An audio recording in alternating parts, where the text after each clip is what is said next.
I am Ferdinand Marcos, and I am the President of the Republic of the Philippines.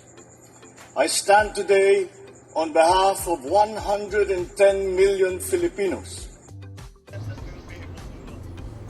Hello people and hello universe, it's me again. Shoutout sa inyo mga kababayan. Hello.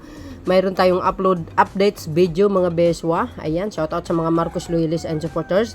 Yung interview ni Pangulong Marcos Jr., yung nandyan po siya sa Cagayan de Oro no, kahapon, May 16, 2024. Ay in-interview po siya mga kababayan sa mga issue sa ating bansa, no. Una-una na diyan po yung NTF-ELCAC, no. And pangalawa po mga kababayan, itong pag-amyenda ng Rice Tarification Act Law na nasa likuran niya puro congressman po yan.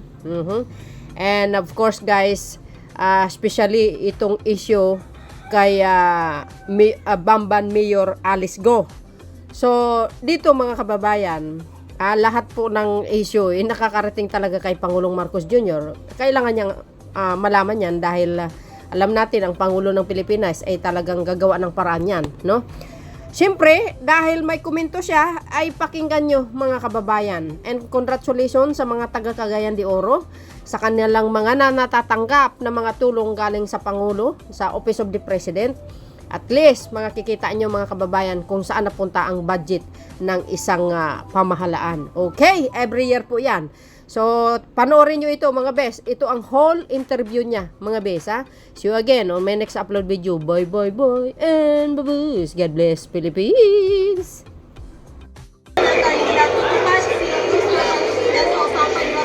Pwede po pakidetalye kung ano po yung napag-usapan ninyo pa sila?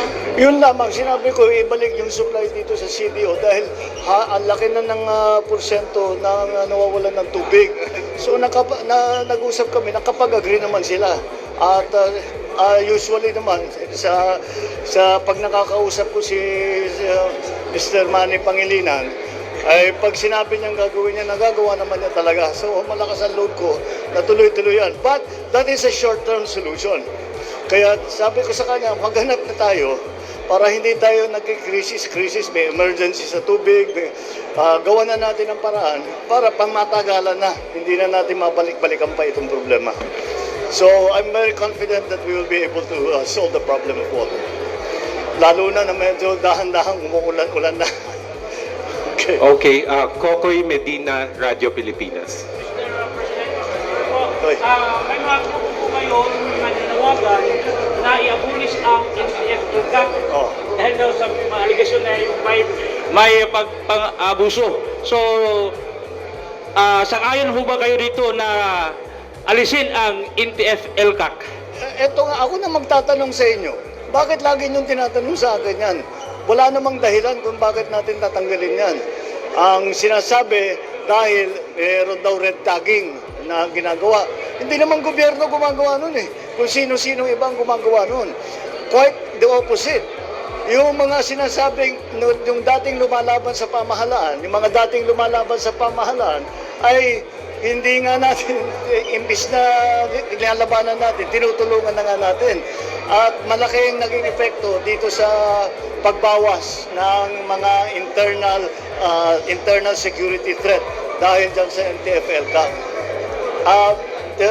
Yung pinakamabilis na sagot dyan, no, hindi namin i-abolish ang NTF-ELCAC. Tatapusin namin kasi mayroon pa yata iilan na barangay na hindi pa natapos.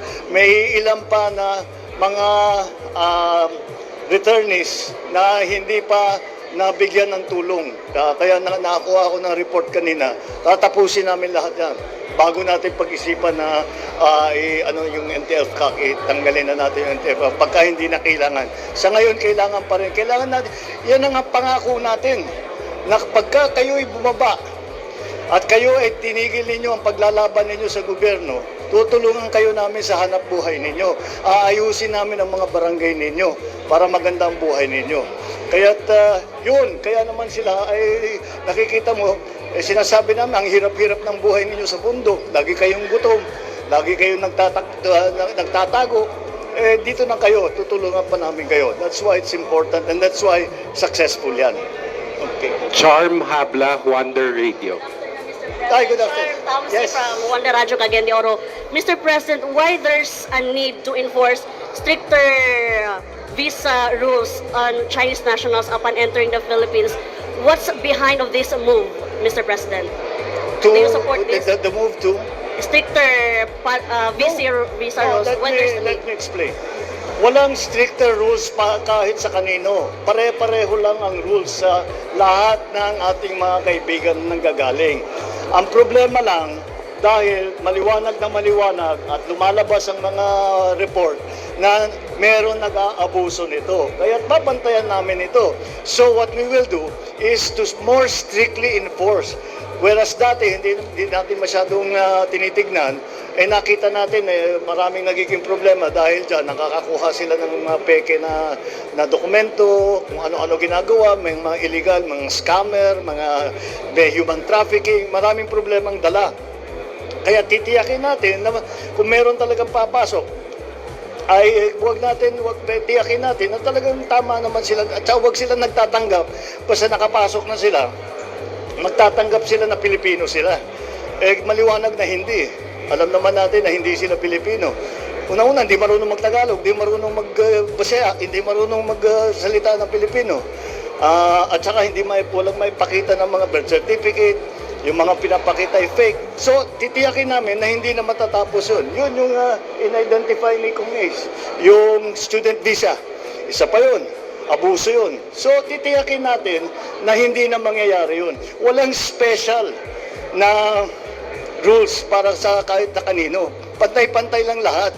Pero gagandahan namin ang enforcement doon sa examination, doon sa mga nag-a-apply ng visa o doon sa mga nagko-convert doon sa tourist visa ng student visa at yung mga bumibili ng lupa dahil nagtatanggap sila na Pilipino sila, yung mga ganong klaseng yung mga nakikita nating scammer, mga human trafficking, yun ang binabantayan namin. Kahit naman sino, basta ginagawa nila yan, huhulihin natin. Cyril Chavez, GMA 1 Mindanao. Hello. Sir, matulong po sa Senado ngayon yung hearings, investigation as to Bamban and Mayor Alice Hugo.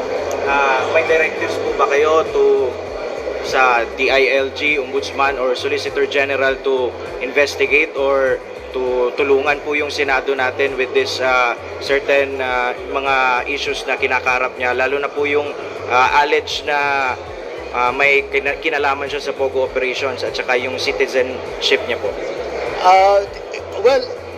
Matagal na namin naimbestigahan yan, kaya naman nahuli yan dahil rinid natin yung sa Banban at nakita natin yan, nakita yung mga dokumento, nakine-question ngayon natin yan kung talagang totoo itong mga ito at saka paano siya tumakbo ng mayor.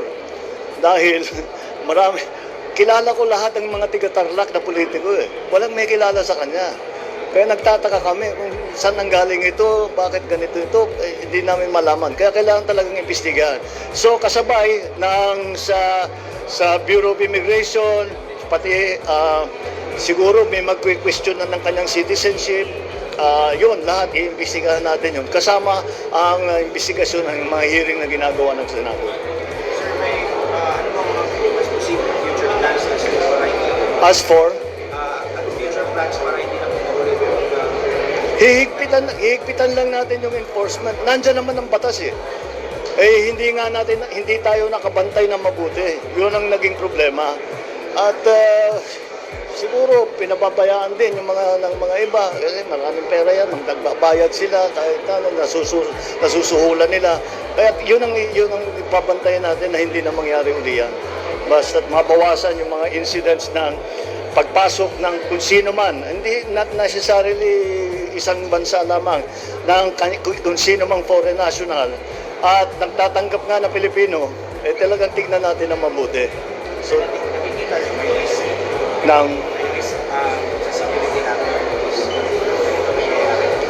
malagay ko, hindi natin malaman Kaya kailangan talaga natin pag-aralan na mabuti. Pero may possibility na ganyan. Last question po, Ding Patulot, PND. Good afternoon po, President. Good afternoon. My question po is, anytime soon po ba masa-certify na po yung rice tariffication law?